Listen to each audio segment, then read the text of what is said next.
This is Abundantly Clear, a Nicole podcast designed to help you further understand the concept of abundance and put it into practice to build the business and life of your dreams.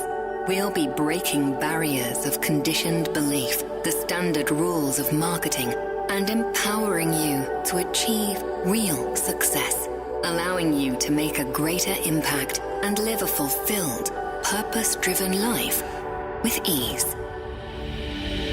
Welcome to the conversation, the stories, the science, and the synergy of living life abundantly clear. Now, on to today's episode. Welcome back to this week's episode of Abundantly Clear. This week we have my dear friend and Voxer business wife that I've never met that lives far across the pond from me, all the way in Australia. She's drinking her tea this morning as it's evening time over here in Seattle. Rachael. Hello. Hey, Rachael. How are you going? I'm so excited to have you on the show today. Thank you for hopping on. And actually, Tasmania, where I am, I found out, this is weird, when you went to Seattle, I was like, I think I told you this, was like back in the Ice Age, I don't know when, continents were somewhere else, was connected to, not Australia, Seattle? Tasmania itself, not Australia, like we're a little island below, but I mean, we are Australia, was connected to, is it Oregon? Is that where you are? What's Oregon? What's the one up the northwest? Oregon's right below. Oregon is right below Seattle. Yeah, connected to that whole section back in wherever that was. I was like, because this place kind of reminds me weirdly of like pictures I've seen, even of the northwest. Like I'm like, this is like. So I remember when you went, I was like, oh my god, we're even more related. We're like attracted to the same areas. This is like that's really funny because we might actually be moving to Oregon too. Yeah, okay. Washington is right above Oregon. And you're spot on. Okay, Washington. Sorry, I always forget that wettest state, isn't it, or something? Yes. Yeah, it is. It's very wet over here. Don't worry, they think it is wet in Tasmania. Actually, it is very. As I'm saying, it's very similar. It's like, yeah, cold would be considered cold and wet, but it's not. The summers are beautiful, but we're at the bottom of the earth. That's how it feels like.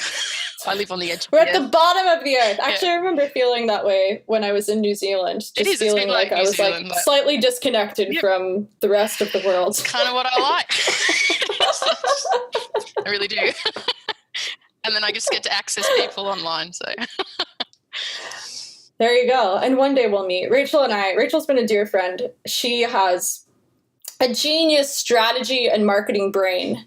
And that's one of the reasons why I'm so excited to have her on this podcast, because I don't talk about strategy and marketing all that much, but Rachael and I share a lot of the same values and beliefs about the online world and how personal growth plays into your business success. And we have a tendency to rant about things. So today we're going to rant about some things. I get passionate. So Rachael, tell us what you do. Well, I mean, I always go, this is the whole classic, like, where's my, $1 million message line? I'm an online business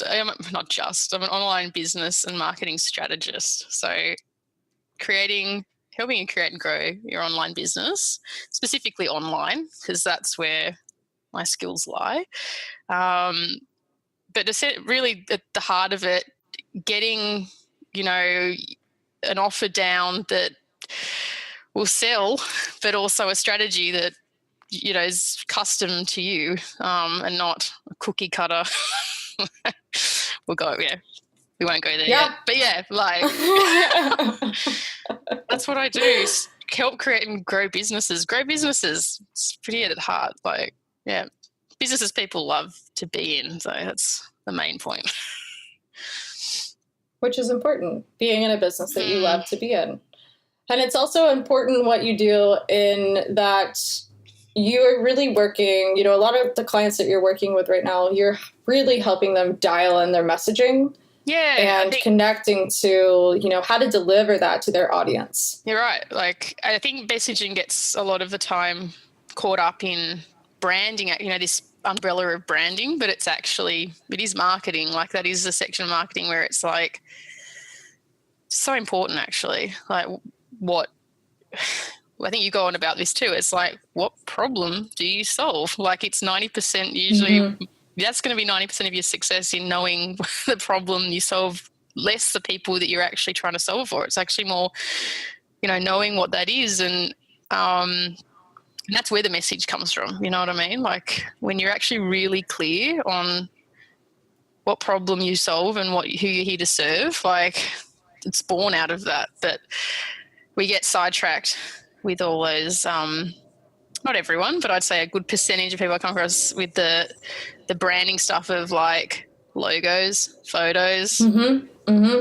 colours, websites, which I know you, going through with yourself it's true. Websites through, but yeah, no, it's so true. And then, it's a pattern, and I've experienced this myself, the disconnect of what it is that you're doing and who you're here to serve. With that feeling of like, I need to have all of these things before I can deliver.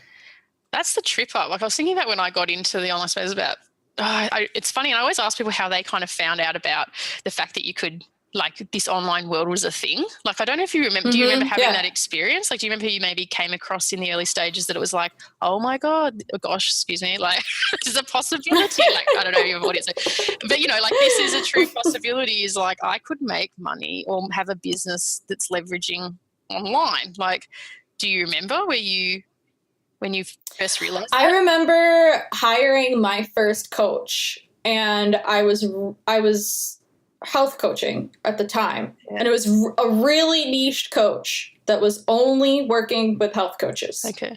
But somebody else introduced me to her, and I had no idea before that. I didn't know that there were coaches that helped health coaches. But then that opened me up to this whole like world of strategy and branding and marketing and deeper mindset work and all of these other layers, and it got more complicated in explaining to my family and friends, what the hell is it that you're doing? You're doing what online? Yeah, and that's the thing online, because they're like, aren't you a fraudster? Like, it still has that sometimes with connotations like, if you're making all your money online too, like, is this legit? Like but I think it's like, for me, and it's really funny you say it was like health, like food wise or health wise, because I actually was looking into researching veganism at the time, and I came across, it's so funny, I could almost map out this journey of like, I came across there's a woman, now I'm not going to remember her name, who had a vegan plant-based website, and I was like, oh, this is really interesting blog, but she just happened to have an article on that about how she was making her money from her blog, and I'm like, I was like, whoa, this is really interesting. And that kind of went on this weird, she somehow connected up, I think it was with Marie Forleo, because I did B school a few years ago because of that. But Pat Flynn, I don't know if you've ever heard of him, Smart Passive Income, like there was this journey of, and I can really map it out of like, and then just into the rabbit hole, which we were saying, like about where suddenly it just becomes, oh my gosh, I've got to learn email marketing now. Oh my gosh, maybe I should do an online course. Oh my gosh, maybe I've got to start showing up on Instagram and doing, and it's just like exploded to the point where it's just like so overwhelming. Like I totally get when people are building this online thing, like why people, myself, I was like that, get so stuck because there's 1,000 million things that you are told that you should be doing. Do you know what I mean? It's just crazy. And it's actually interesting that, we're talking about the timeline of this, because I don't know about you. In the beginning, I don't remember feeling overwhelmed about all of it because I didn't know what I know now. True. I just was so novice to it. I was like, oh, okay, I'll hire this coach that's going to help me be a health coach online. And that's that. And then I started to learn all of these other tactics and things, and I started seeing, the algorithm. Facebook started showing me all kinds of new ads that I had not seen before about the magic secret, and this is going to solve all your problems. And it's like the rabbit hole. It's almost like I went through a little bit of a journey of, well, I can do this, to learning more and then questioning myself about what the heck I was doing. it's almost like it is like this point I find most people get to, like where they throw themselves in and then it's literally sink or swim. Like you get to a place where you're like, things haven't been working, or you're just coming up against walls all the time, because then you feel like it is that overwhelm of like the next thing you've got to do, or learning something new. Like it's also a bit like, because I'm sure like I've had this, like I've got to take the next course, so I've got to understand something more, and that, you know, the consumption of information, not taking action, and actually not taking action on the real, like the things that matter, like, and that's the thing too. But that's part of the whole thing. It's like you get sucked into this vortex, and I do think people get to a place where, which I know sort of a lot of people you work with, where it's having to come back to your truth. Like, there's a place, the simplicity. Yeah, like you lose yourself in that journey, and then you don't even remember why you started or what you were really wanting, because suddenly you're being bombarded with all these other, I think, messaging of what you should want to. And I think there's a big distinction in people thinking like what they think they should want or what they think they want versus what they really want. Like, I think, and that's really that's the starting point, is like, what do I really want? Like, that's everything. I don't know. I just get really fun because marketing, everything comes out of that. Like you knowing what you really want, because you can't find a strategy if you don't know what that end goal or that vision is. And I just think, and if you lose yourself, how can you create something that's going to work if you don't even know you're creating off something that you really, really want? Like, it's just. Yeah, no, that makes complete sense. So is that one of the reasons why you do so much detail-oriented custom work now with your clients that you're helping? Yeah, so my focus more is I really do focus at the beginning, which is your offer, because you can't create an offer out of not knowing like what, or anything, I suppose marketing, everything, but it is that early stage. Like it's not where people want to go. I will say, like a lot of people, they just want the next thing that's going to get them the result. But like really what we've often skipped is that foundational stuff that everything's built upon, which is, you know, really being clear about what it is you're wanting to create, the kind of vision you have for your life. It may change. I mean, as you know, like we change, like things do change, but you've got to have something, a vision of where you're moving towards to some degree that feels in alignment with who you are. And actually what that intersection, I think I always come to this thing, like it honestly, and I've seen it recently in a client which is so amazing to see, when someone actually, you get that intersection between what you're good at, what you feel like you have this sort of unlimited energy for. I don't have to say even passionate, because sometimes passion, you know, sometimes we're passionate about things that we don't want to turn into a business, right? Like it's not like you hear that a lot of times, like, oh, I love photography, but I wouldn't want to do it as a business. It would ruin it for me, right? So I think it's more like, what are your gifts? What comes easily to you? So that sort of zone thing. And how does that, you know, where's that intersection between that and what people are needing and wanting? That's important, but wanting and the problem you're solving. Like when you kind of get that intersection, it's just like magic, because everything out of that is, it happened to a client recently where just like, she just said to me, she was like, I just have so much content like coming out of me now, like that I just didn't know what I was writing about before. I was stumped about what I want to talk about. Like these are the things, like, and now it's just like, I've just found this thing where I'm like, how did I not see this before? And like, now I'm just like, I've got all these post ideas for Instagram. I'm showing up because I'm like, this is stuff that I'm like, I want to talk about. Like, that's the other thing. Like I have energy I think it's the thing we're saying, like, you've got to have energy to want to talk about the stuff that you care about. Like you're not going to show up if you've got to like pretend that you are half interested. Like it's just, you know, that's why it all starts. Absolutely. Like, yeah, anyway. But it really is. No, like, it's so true. Rachel and I have spent lots of rant conversations through Voxer about just really like that magic secret that everyone is, you know, trying to preach that they have online, and they have the answer, and if you do your business this way, this is how it's going to work. And that magic secret is custom for everybody. That's because it's like tapping into that internal power, and then how you're going to deliver it. What's the strategy that you're going to do on the other end? How are you going to deliver it? And although you and I are doing different things, there's some overlap in what we're doing with our clients, and just honing in on the gifts. What is that person's gift? That's why what are the things that make them happy? Yeah.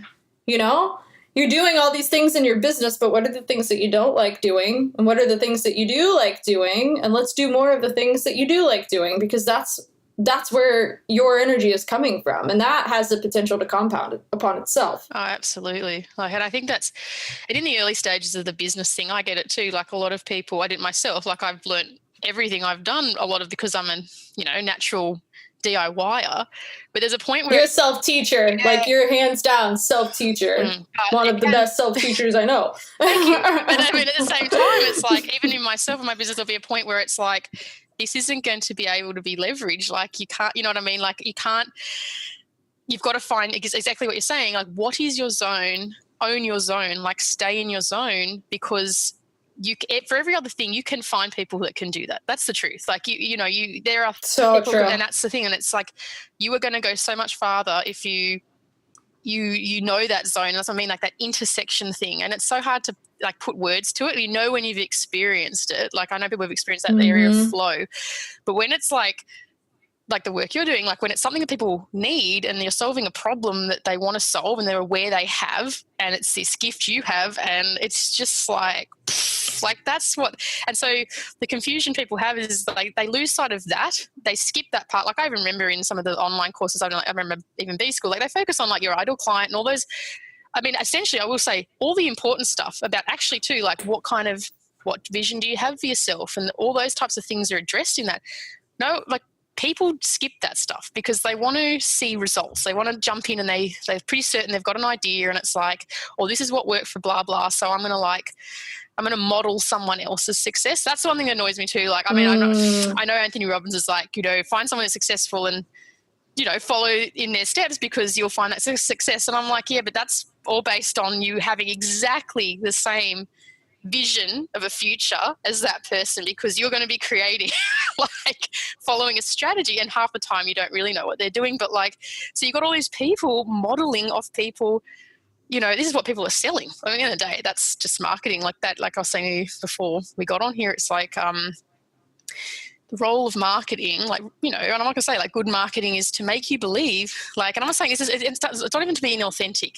It's just that like tappings is the psychology of people that it's not your fault you haven't succeeded because you haven't yet come across this magic bullet, which is my proprietary system that's going to help you get what you want. And when you're a good copywriter and you know all those things, and I'm not saying this is what I do, like it is tapping into parts of that, as long as you're authentic, but you need to understand that's what you're being sold like all the time. Yeah. And I think what you're saying is it's like that angle from marketing that can come from more of an abundant place versus the scarcity tactics that are like, your business is going to crumble if you don't do this one thing. Yeah. Right. Like, come on, there's a million things out there that any given person can tune into and learn about and do. And there's not going to be just one thing. And you might learn that one thing and then 10 years from now decide that you want to add on another thing. Exactly. Or you might 10 months from now decide you want to add on to another thing, which actually leads me to one of the things I wanted to talk about with you, is that you've positioned yourself and turned more into like a consulting role when before you were more delivering and doing ads and kind of running the back end pieces of the business. What has that transition been like for you? Again, this is the classic thing. I struggle still because part of me wants to get in there. I love seeing results. But this whole thing about owning your zone. I am far better. Like, I come alive if someone's boxing me and they've got questions. I could just educate for days on what they need to do or what strategy is going to work for them. And it's like, I'm like, why have I been waiting to do this? This is stuff that feels so easy that I shouldn't be paid for. Like, that's the thing. Like, it should feel like that. It's literally like, I shouldn't be paid this because this actually feels so easy to me.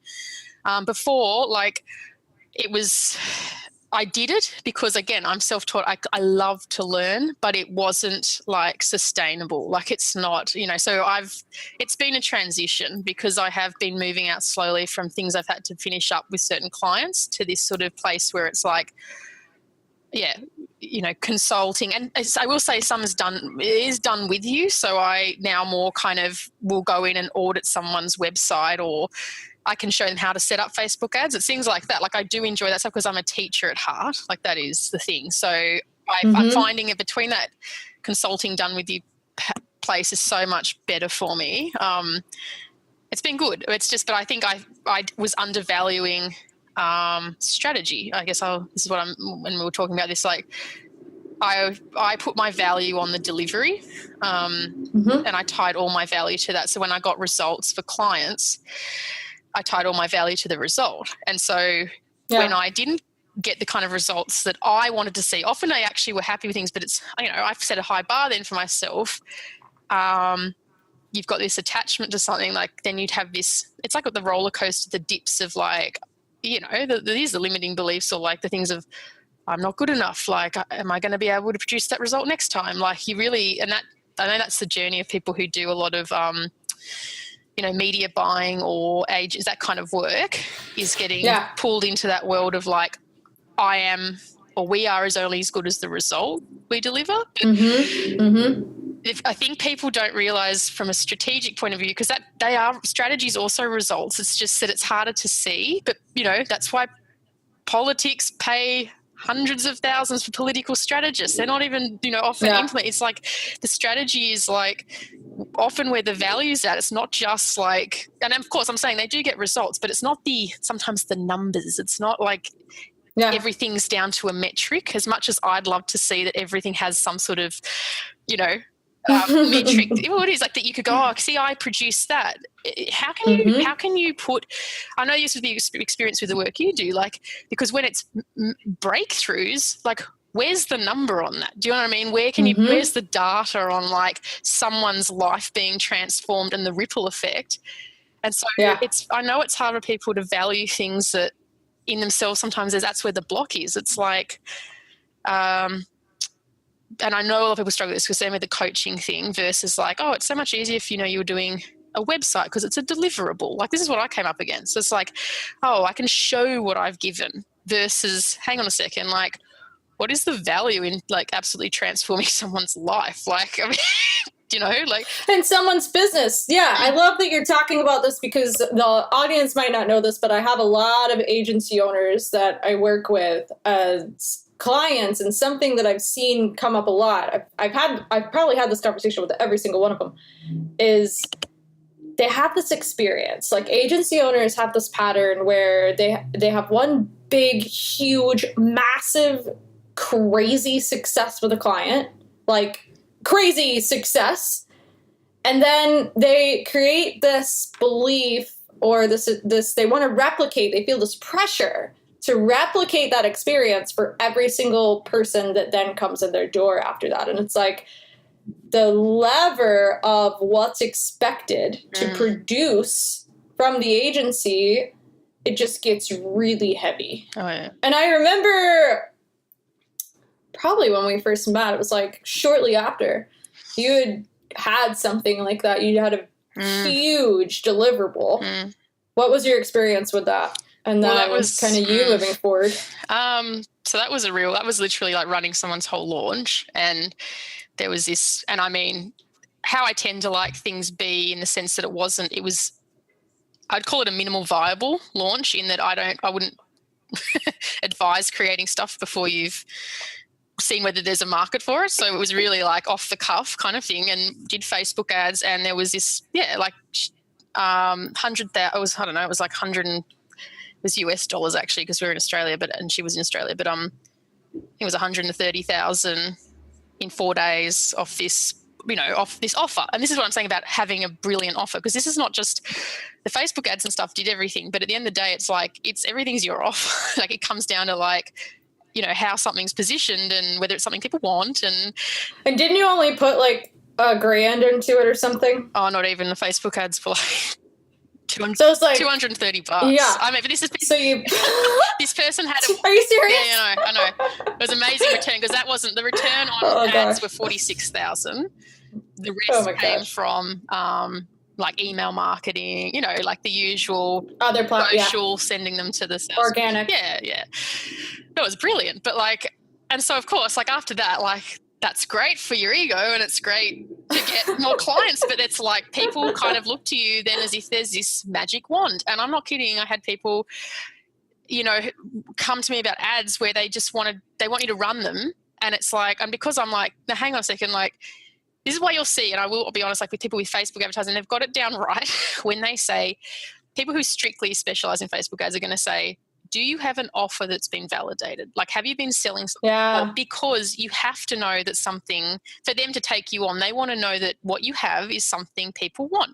People are going to buy. I had people come to me who had created things and they'd never, like, it hadn't been launched yet. So that's one thing I say is it's where, so they didn't even want to do a beta launch. They just had this thing they put all their energy into and there were flops. Like I'm telling you, like I'm not, and I had to like look back and go, this isn't just like, you know, not take that on personally, because I was like, they got sales and obviously it wasn't to the level of like the other client, but I'm like, this is because you thought paid advertising is a magic bullet, and it's not if you don't have the other foundations in place. Like, so this is what I mean, like you can get the pressure then, and that's, I'm sure agency owners experience this, but like their results precede them. So like people know them then of like, you got to go to this person because they're producing these kind of results.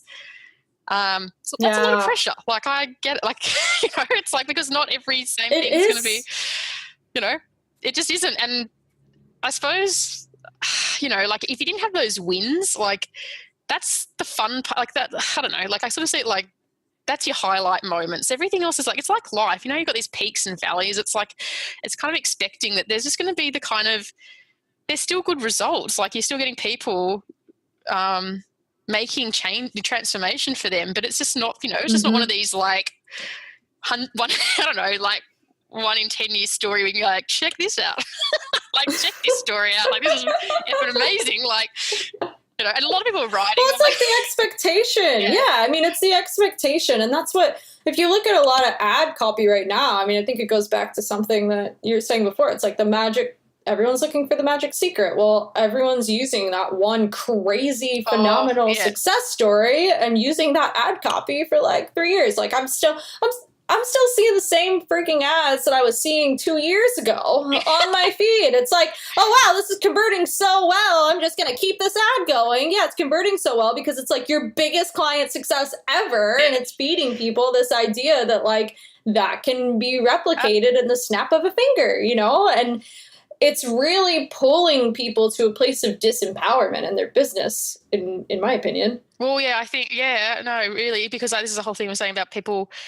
You can lose a lot of trust in yourself because you're seeing, you know, and also you got to remember the people you're seeing online with Facebook ads and all of these things, like there is a formula in it. And, you know, you're not also going to see the people who've made money and are doing well who aren't running Facebook ads. Like you got to remember that's what you know, a lot of what you see when it's the advertising and the people who've got, I'm not anti ads. Like I love advertising. I think you can, you know, if you've got some money to spend, you can grow things very quickly, right? But again, it all comes back to having that foundational piece in place that's like, who am I? What do I want? What am I offering? Like, what am I actually, who am I here serving? And actually creating something, and this is my other gripe, and I'm going to, like, I don't want to get into the whole rant sphere, but honestly, like people, like pumping out courses or things like, I'll say information products where it's not, like, is it really serving someone? Like, has it been best designed in a way that's actually, this is so good. Instead of just like, oh, I'm going to create something because, hey, I can like market this. Like, I think it's this whole, you got to question why you're motivated to do something. I think that's the thing. And if it's, money's fine, don't get me wrong. Like, it's like, we're in this to support ourselves and, you know, be financially abundant as well. But it's where like it's coming from. So I just think I'm seeing a lot of like, people with this whole, you know, and it's $1 billion industry, online courses. Like I want to create one day. It's not that, it's just that I want to make sure that I'm like, is this actually like in the best interest of my clients? Like, is this actually going to get them the results? And is this the best way they can get a result? Or is actually, this is why for me, like I'm working on a program at the moment. I just know that I have to do, like, it has to have 1-to-1 in it because I just know I can't, like, I'm being honest with myself. Like, yes, I could probably scale something a lot faster if it was just digital format, but that's not going to serve the person. And at the end of the day, I'm not going to get the results I want to see for them, and I'm not going to get the referrals. So it's actually just not going to make it's not going to be good long term. You know, it's this sort of thing like, but there's this rush to like quick, let's do a course. Yeah. And I think that's something you actually, you know, you've helped me see another side of marketing that I hadn't been educated on before you and I became, you know, pals in the way that we have. And we've had so many conversations about the online world and marketing and strategy and mindset and just everything under the sun at this point over the last couple of years, that when I launched my course, I just launched my course recently. I actually haven't even shared this yet with the podcast. It's a good time to do it. Yeah, promo, take the opportunity. I'm all about leveraging optimism. abundantlyclearcourse.com.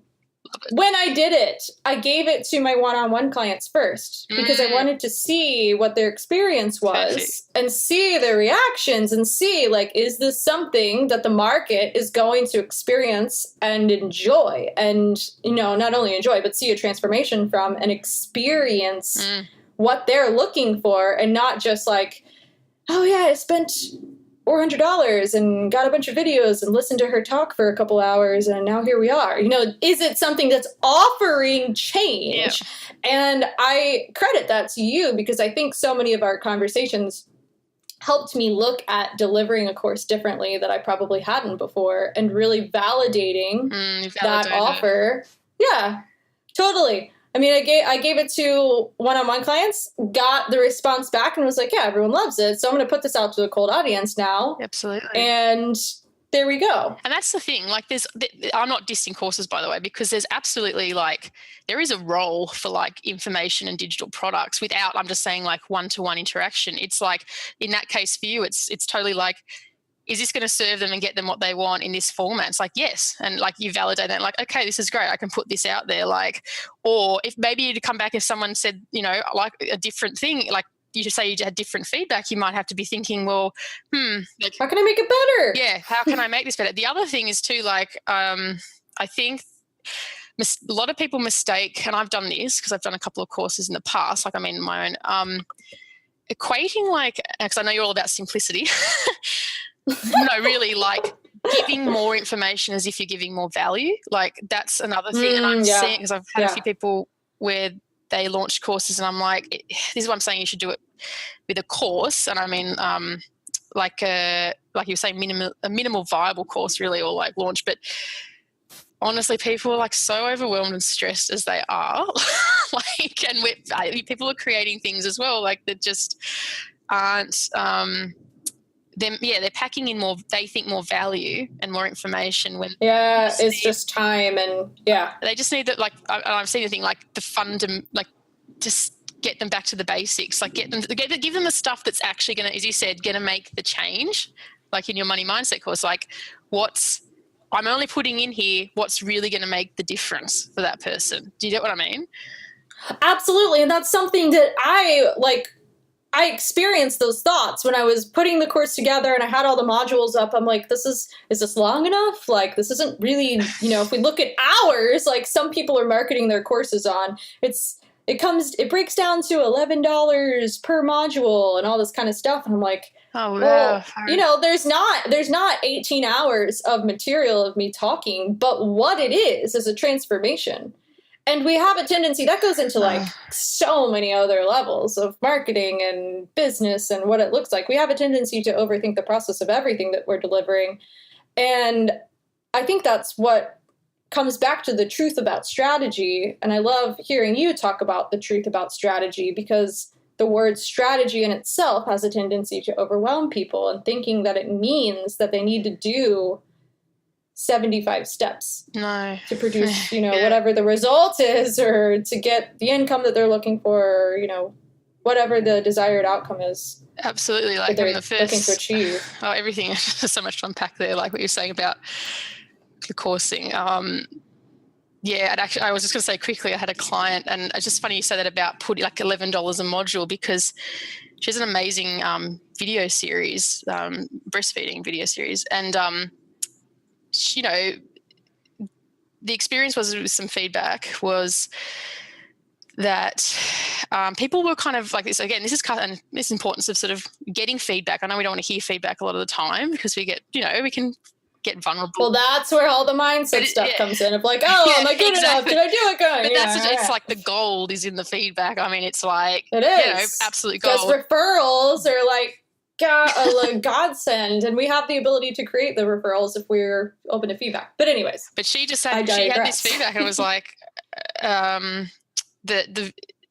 what we found were people were equating the value of this, not all actually. She had amazing feedback. It was like, I would say it was 80% amazing. And then there was just this 20% where there were people who were equating the length of time of a video series with, I kind of feel like the price point, which is this thing where people do get in this headspace like, oh, more, if you give more stuff, you should be, it should cost more, right?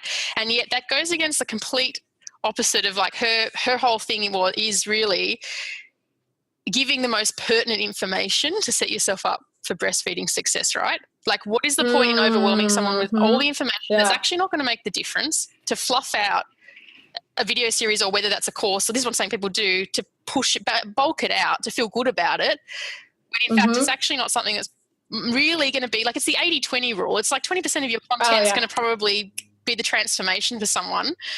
Sure, the other 80% might be there, but it's like knowing what to pull back on. Like, there's so many things. So again, I'm not going to go ranting, but like, that was really eye-opening to me. I was like, oh, see, there are people, I mean, not as much, because again, 80% was amazing feedback, but it was like, there still are people who think, as a customer, like, oh, value is tied to how much I get, not do I get the result. And I mean, that's not common. Most people are just wanting the result, and they want to get there the simplest way possible.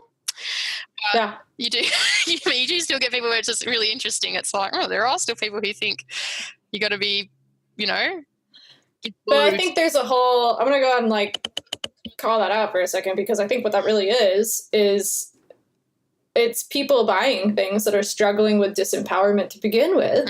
And they really want someone to just deliver above and beyond, because they're having trouble seeing what they can create anyways, right? So like, if someone's hiring me, they don't really want me to have 10 hours of a conversation on a week-to-week basis. Like, they don't have time for that shit.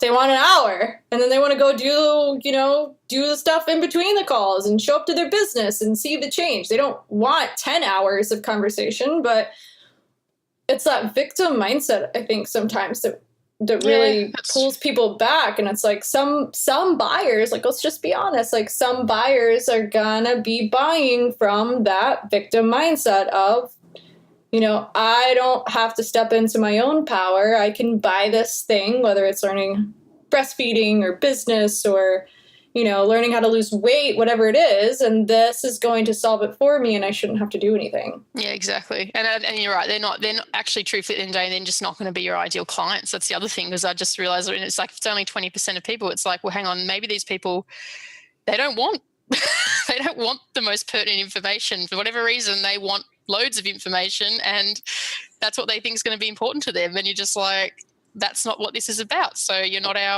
my person. Like, and that's hard to understand. Like, especially when people wanting to make money. This is the whole, that could go into whole, taking clients that don't feel right and you do it anyway and things like that.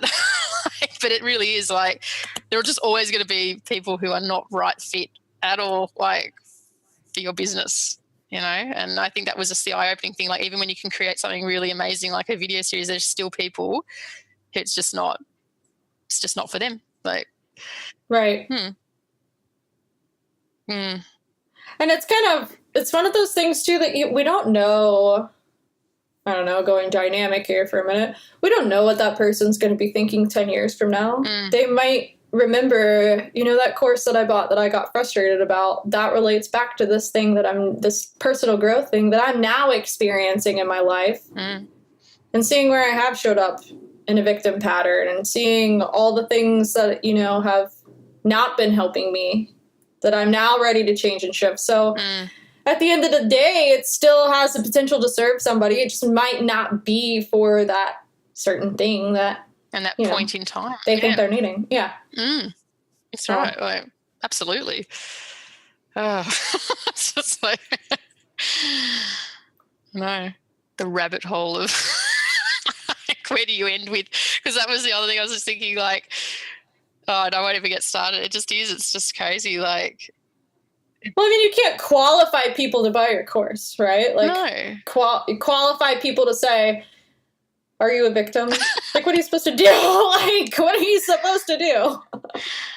Are you going to be mad if this course isn't 25 hours long?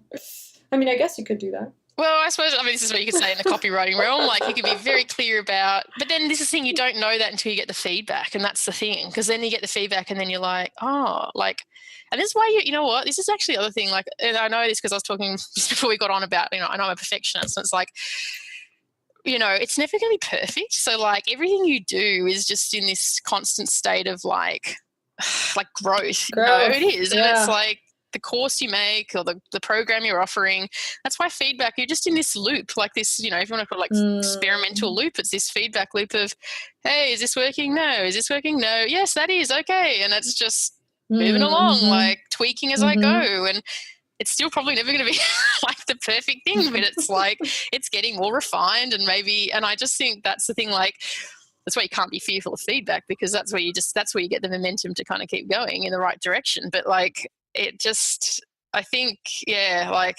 not being fearful of feedback and not striving for perfection, because I think most entrepreneurs they're doing this because they have a little bit of drive and passion in them to just keep learning and keep growing. And like, sometimes we think we want to figure it out, but I think at the end of the day, we all have that same synchronicity of like wanting to continue to grow. Yeah. If you're not growing, you're dying, aren't you? Like, it's sort of... I mean, and you and I talk about stuff like that. I nerd out on my freaking pile of book lists that are all about the brain and neuroscience. And it's like, how many am I going to read before I decide that I don't need to read these anymore? But then, you've got the same thing. It's like the amount of marketing that you research and just ingest yourself in. It's like, yeah, but I don't think we ever really want to get to the point where like, I don't want to read about this anymore. That's part of why we're doing it, because it's interesting. Right. And I think that's, it is. It's just like, it's curious. Yeah. You're feeding something. It is. It's this feeding for growth. It is feeding the growth. And I mean, I'd be interested, because I remember someone saying on a podcast recently, it was like, how many books, like, because you would be reading a lot of books, like, how many books would you count on one, count that have truly like, actually like, either change the direction of your life or kind of had a major significant impact? Like, how many would you say? Because there'll probably be a few that come to mind, and I'm just curious. Like, The Big Leap's one of them. Yeah. I remember, who was that? Gary Hendricks, I think. I read that a couple of years ago. I was on an airplane, and I was just getting started into entrepreneurship, and I remember reading that and like just being like, oh my gosh, these things that I've never thought before. This is such a mind-blowing, thought. But would you say it's on a, like, like 5 off one hand? Like, I mean, that's what I mean. Yeah, it always comes back to like the same like 5. Like, I'll go through that with clients too, or just like, people I know, book recommendations. Like, there's a good probably 5 that I recommend, and it's feeling into like, where is this person at? What do I think is really going to help them? Because a big leap might not be something that is going to help everybody depending on where they're at in their life. That was like one of the first books that I read into personal development, right? So it was very eye-opening to me at the time. The thing. Like, mine's mine's so cool. Like, if I read that now, I'd probably be like, oh, yeah, okay, I get it. You know what I mean? Like, it's on the journey. It was the time. But exactly. That's the beautiful thing. Like, it's your gateway drug. Yes, it was. It totally was. It was my gateway personal development drug. What was yours? And it's so corny as well. I hate even mentioning it, but it was like, it was the power of now. But I'll tell you, I was in a really terrible place. Like, I was only 19, so this is many years ago. And I had crippling like panic disorder. And I remember reading something. I literally had a little awakening. I can't even tell you, like, this thing on the couch of this, I understood, like, I don't know, I can't even explain. It's just really weird. So it's like the corniest book to say. I sometimes feel like, I know a lot of people love it. And it was very new at the time then, actually, too. So I'm not like, I'm not that behind. Like, it was years ago. But I carried that thing with me everywhere, because if I was going to have a panic attack, like, I'd just open a page and have to read something to just settle me down, like, to get me present. Like, that, obviously it was all about. And it's funny because there are just only a number of books like that. I'd be interested to know what the other ones are for you, because The Road Less Traveled by Scott Peck. That's a good one. Untethered Soul. I haven't read that one. Oh, it's good. Okay. And that's like another one of those. It's like Untethered Soul is probably like less than 200 pages. It's like the introduction to consciousness, basically. Okay. Like being responsible for your thoughts and like knowing that a thought is just a thing and you decide whether or not you give energy into that thought. But like, I still remember like reading that and feeling that sensation of like the awareness of I have control of the thoughts that are going through my mind, like the things that I think, some of them aren't real. That's what the power of now for me was like, that exact thing where you're just like, oh my God, I've got 2 brains. Or something, you know? Who is this voice that's above me? Like, I'm going crazy. Like, it wasn't that bad, but it was literally like, oh my God, separation of self. Hang on, I'm not separate. Like, what's this like? I know, that's what it is, but it's really just like, I think most people would say, like, that's what I'm saying about reading so much. Like, the other one for me is obviously recently, and I've gone about this to you for ages, like The Journey of Souls, which is a bit like more out there, but like. That's a little more metaphysical. Yeah. And I mean, that was huge because, I read it around the time that. But if you would have read that, like, on day one, you'd have been like, oh my God, what is all this? I had major resistance to it. jargon. I had someone recommend it to me, and I was like, I really struggle with the idea of like karmic lives. Like, I'm like, yeah. And then someone died in my life. Like, and so it happened to be next to my bedside table for some time just before that. And it was just that, that timing of things. And that's, you're ready to read it. Yeah, and that's what I mean. Like, we have these things. I don't know what you're like. I actually start books and then I kind of get a certain way and I don't finish them, but I go back. Like, and unless it's a really good book, like then I fully finish it. Not always though. I was just thinking about this other day because I heard someone else talking about this and they're like, it's just the journey of like, I find that book and that book then sends me off another tangent reminds me of another book that I used to have. And then I go and read that book a bit again. And I'm like, it's like this constant like journey. It's you dissect it differently, or excuse me, not dissect, totally wrong word. You digest it differently depending on when you read it. Yeah. And that's what's fascinating. What time you're in. Yeah. But that's what you mean. Like, I've been skimming a lot of books recently, like too. Like probably have a book buying problem if I'm being honest. But hey, that's the point. Like, it's continuously this growth in knowledge and I suppose if it's tempered with, not, what it's something. I remember listening to someone saying like, it always stuck with me because I knew I was in this real phase of consumption and I wasn't being a creator. And it's like, are you consuming more than you're creating? And I was like, yes. And I just think it's asking yourself at those times, because that's when I found that I've been sidetracked or I feel, I don't know, I suppose a little bit like derailed or not so sure or not trusting myself because I'm taking too much in on other people's stuff and not creating what from a place of just, your truth, I don't know, like that real space that everyone knows when you're like in creation zone. And I think that's the only thing I'd say is like getting tripped up on like, is there a balance between the two? Like, that's so interesting because I was actually thinking about that today. I've noticed a pattern with myself that I go through almost like these seasons of wanting to create content or wanting to learn or wanting to like even content dissecting into like, I want to do a million Facebook lives for 3 months in a row. And then I'm like, I don't really want to do Facebook lives, but I want to write over and over and over again. And then tapping into like that part of me.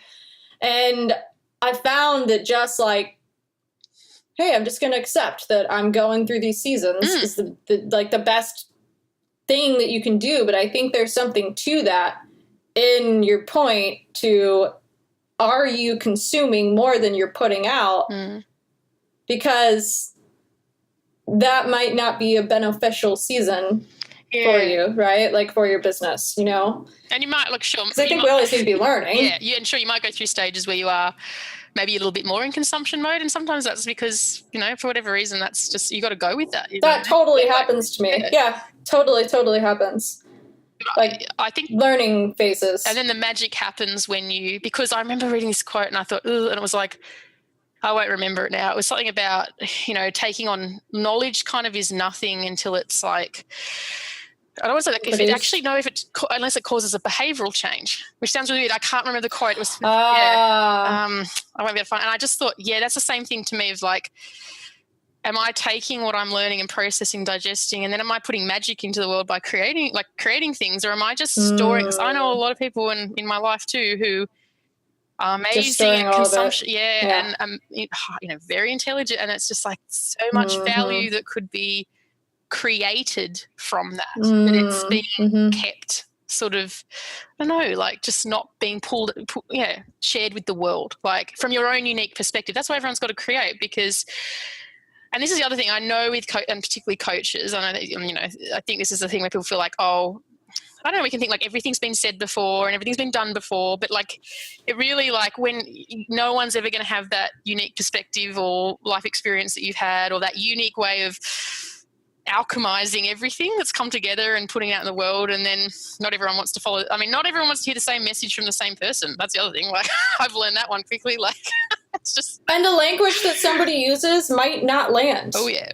Right? Like you could say something with a language that's going to land with someone, and I could say it in a different way, and the same person could hear it and be like, yeah, that doesn't land with me. And I think that we get tripped up on that, because at the end of the day, you know, most of what we're creating, it's not brand new information. We're all kind of like replicating different pieces and compartments of old things that we've learned and putting it out into our unique version of what it is that we're, you know, delivering. But I think we do get a little tripped up sometimes in not fully wanting to step into leadership because of that fear of like being a copycat or doing something that, you know, somebody else has already done. But it kind of goes back to that, you know, metaphorical sense of the book. You could read a book and put it down and come back to it 6 months later, pick it up and be like, oh my God, my life has changed because I opened this book back up and I got exactly what I needed from it. Your message and your voice has that same possibility to land with someone in that way. Yeah.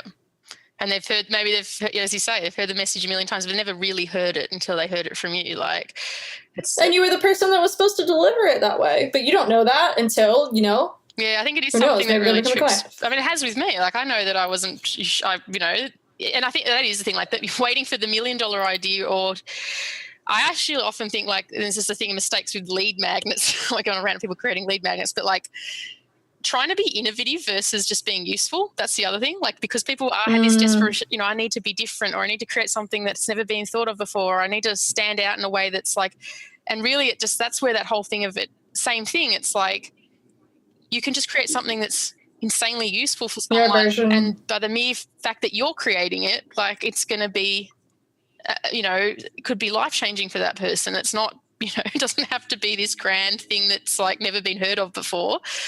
I think that's one of the big things I see, like the blocks, I mean, in people creating. It's like, it's got to be, just brand new. And I think, and that's where marketing comes in, because a lot of marketing's positioning things in a different way. That's it, positioning. It's the same shit, but it's being just like, let's just turn it a little bit this way. Like, it looks different. We're going to do it my version.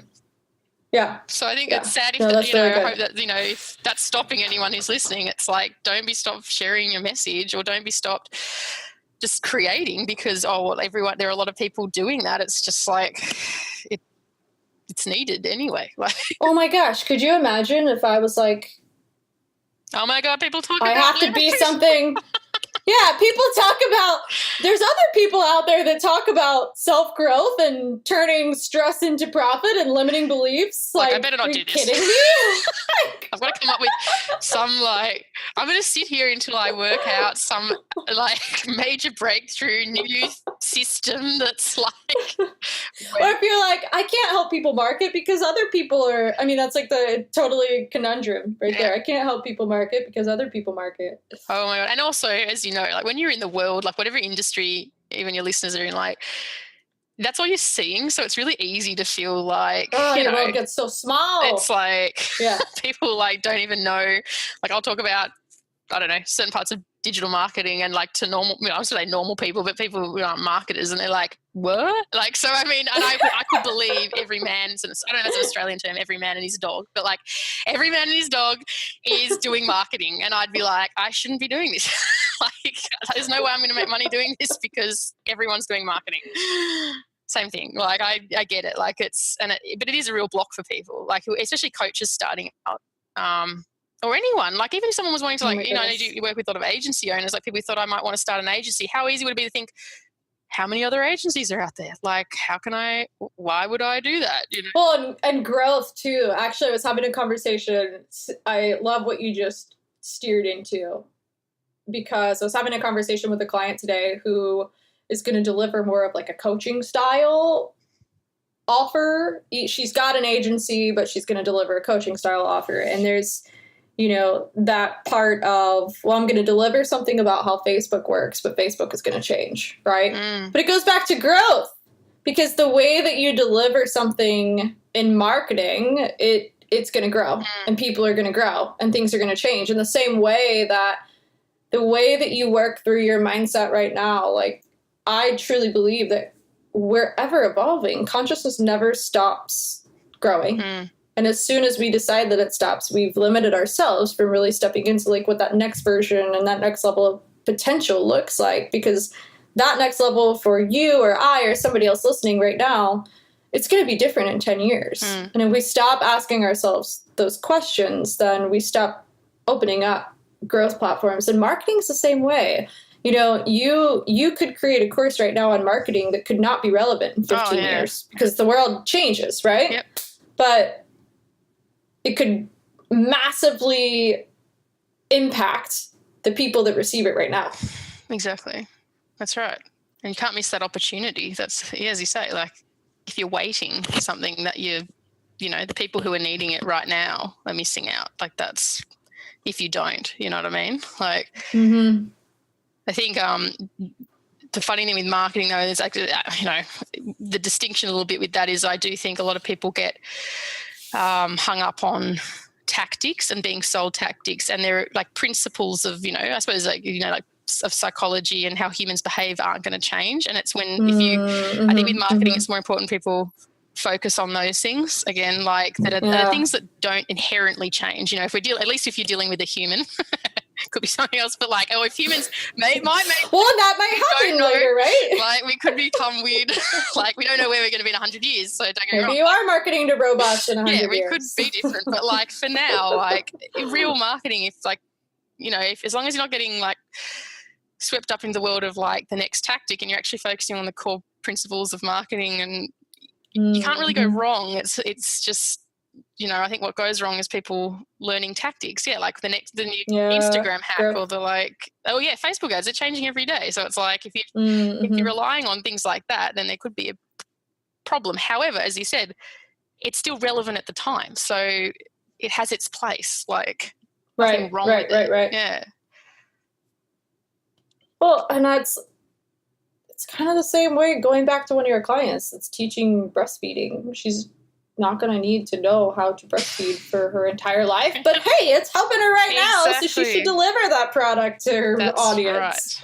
Right. And that's I won't go on that rant because this is what I mean about principles of marketing. It's like, at the end of the day, it's like what you're selling or what you're offering is it's all about relevancy. That is it. Like, is it relevant? Yeah. Like, and it's not going to be relevant for some people. And like you say, 5 days from now, it may not be relevant. Like, particularly if you're selling things to problems, at the end of the day, you solve, businesses in the business of solving problems. Like, if the problem gets resolved, it was kind of like the problem needed to be resolved without them needing you, then they're probably not going to buy what they needed from you. Like, it's just, that is like, it's, and I think that's where people get tripped up too, is like not being clear on what it is that they're solving, like what problem is it that they actually solve, like, because then you know how to be relevant. I think that's the thing, and who you're talking to, it makes it a lot easier. But okay, so like I said, Rachel and I can rant forever about stuff. Like, I might have to do some work today. I know your day is, you're like, I've gone from breakfast to lunchtime now. Okay. Thank you for coming on. This has been incredibly valuable. As always, everything that comes out of your mouth is valuable. And might have to have you back for some more ranting. If you're open to it. Well, look, hey, like I said, I'm totally like a feedback person. So if you get the feedback, it was like, oh my gosh, I could not stand like listening to one. Well, let us know if you listen. This is actually good, because I never ask people to review. I always forget like that part of it. I'm just like, just spit out all the information. I don't ask for reviews. If you listen to this and you felt it was valuable, leave a review and a comment and say, bring Rachel back. Or just an honest review, like, so I can tweak, so I can be in that perpetual feedback loop and just keep like moving forward. Bring it on. And and you've got all the mindset stuff there to deal with anything if it's not favourite. You know what I mean? That's a skill. All right, listeners, thank you so much for tuning in this week, and we will see you next week on the Abundantly Clear podcast. Thanks for listening. As you put these concepts and practices into action, you'll begin to see the benefits of living an abundantly clear life. To connect with Malorie and other high performers, join the Abundantly Clear Entrepreneurs community on Facebook or visit malorie-nicole.com.